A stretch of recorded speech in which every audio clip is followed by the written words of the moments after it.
Putri Aryani bikin heboh di Istana Merdeka saat bawakan lagu Rungkat.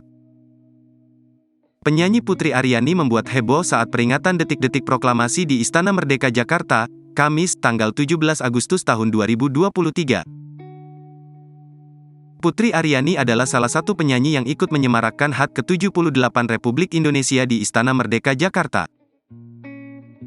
Sambil menyanyikan dua lagu, Putri Aryani juga memainkan piano di depan mimbar kehormatan yang menjadi tempat duduk Presiden Joko Widodo dan Iriana Joko Widodo.